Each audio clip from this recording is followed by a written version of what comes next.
Hello all, welcome back to my channel. So ఈరోజు మన వీడియోలో ఒక మంచి సేవింగ్ స్కీమ్ కోసం చూస్తున్నారు అంటే పర్ఫెక్ట్ వీడియో. సో పీపీఎఫ్ గురించి ఫుల్ డీటెయిల్స్ ఈ వీడియోలో తెలుసుకోబోతున్నాము. పీపీఎఫ్ అంటే ఏంటి, అకౌంట్ ఎలా ఓపెన్ చేయాలి, సో ఎంత ఇన్వెస్ట్ చేయొచ్చు, ప్రాఫిట్స్ ఎలా ఉంటాయి, ఒకవేళ డిసడ్వాంటేజెస్ ఏమేమి ఉంటాయని చెప్పేసి ఫుల్ డీటెయిల్స్ ఇక్కడ తెలుసుకుందాం. ఫస్ట్లీ పీపీఎఫ్ అంటే ఏంటి అని చూద్దాం. పీపీఎఫ్ అంటే పబ్లిక్ ప్రొవిడెంట్ ఫండ్. ఇది గవర్నమెంట్ సపోర్ట్ చేస్తున్న స్కీమ్ అనమాట. సో గవర్నమెంట్ ఏంటి అంటే మనలో కూడా ఒక మంచి హెల్దీ హ్యాబిట్ని, అంటే ఫినాన్షియల్ సేవింగ్ హెల్దీ హ్యాబిట్ని బిల్డ్ చేయడం కోసం ఈ స్కీమ్ని సపోర్ట్ చేస్తూ స్టార్ట్ చేసింది మన ఇండియాలో. సో ఈ పీపీఎఫ్ కనుక అకౌంట్ ఓపెన్ చేయాలి అంటే ఫస్ట్లీ మనం ఇండియన్ అయి ఉండాలి. అండ్ ఒకవేళ మన పిల్లల కోసం ఓపెన్ చేస్తున్నాము అంటే మనం గార్డేనియన్గా, పేరెంట్స్ ఎవరో ఒకరు గార్డేనియన్గా ఖచ్చితంగా ఉండాలి. అండ్ ఇది బ్యాంక్స్లోనూ ఓపెన్ చేయొచ్చు, పోస్ట్ ఆఫీస్లోనూ ఓపెన్ చేయొచ్చు. రీసెంట్లీ ఆన్లైన్లో కూడా స్టార్ట్ అయింది, ఆన్లైన్లో కూడా మనం ఓపెన్ చేయొచ్చు అనమాట.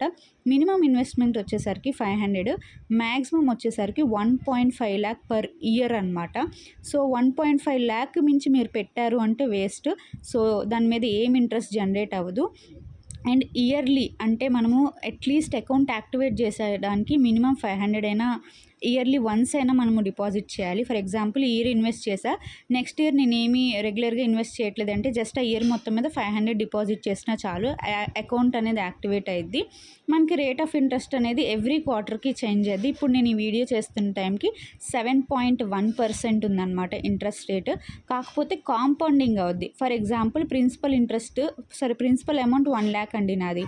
7.1% అంటే 7,100 అనేది నాకు జనరేట్ అయిన ఇంట్రెస్ట్ అమౌంట్. ఈ ఇంట్రెస్ట్ అమౌంట్ అనేది నెక్స్ట్ ఇయర్కి ప్రిన్సిపల్ అమౌంట్, అంటే నాకు 1 lakh పాటు పైన ఏదైతే 7,100 ఉన్నాయో అవి ప్రిన్సిపల్ అమౌంట్లోకి వెళ్తాయి. నెక్స్ట్ ఇయర్కి నాకు వచ్చిన ఇంట్రెస్ట్ 7,594. అగైన్ ఈ 7,954 అనేది నెక్స్ట్ ఇయర్ ప్రిన్సిపల్లోకి యాడ్ అయ్యింది. సింప్లీ చెప్పాలంటే వడ్డీకి చక్కెర వడ్డీ అనమాట. అండ్ ఇంకొక డౌట్ రావచ్చు, 15 years మధ్యలో నాకు ఏదైనా ఎమర్జెన్సీ వస్తే విత్డ్రా చేసుకోవచ్చా అంటే పార్షియల్ విత్డ్రాల్ చేయొచ్చు అండి 5 yearsకి అనమాట.